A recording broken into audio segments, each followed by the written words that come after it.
Mga kahuwan, panoorin ang video na ito upang alamin ang pinaka-latest na balita tungkol sa lagay ng panahon at bagyo update today.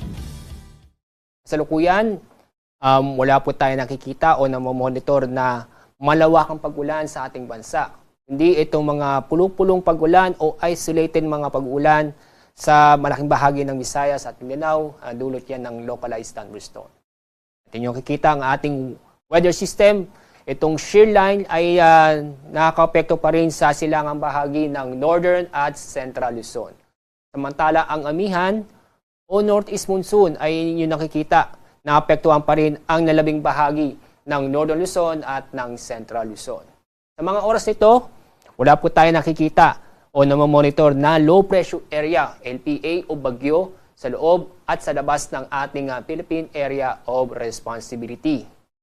Dahil pa rin sa amihan, matataas ng alon ang inaasahan sa buong seaboard ng Northern Luzon at Eastern seaboard ng Central Luzon.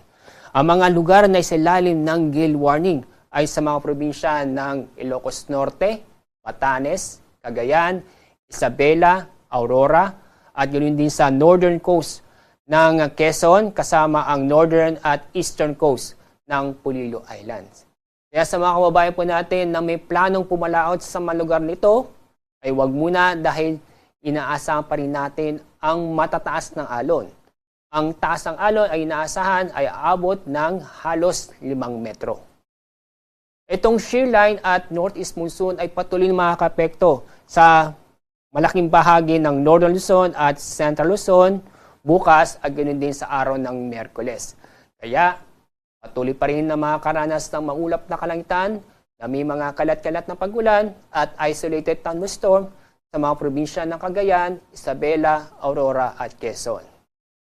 Pagdating ng Miyerkules, inaasahan ang maulap na kalangitan na may mga kalat-kalat na pag-ulan at thunderstorm sa eastern section ng Visayas at Mindanao, particularly sa Eastern Visayas at Caraga, dulot ng posibilidad ng trap ng low pressure area.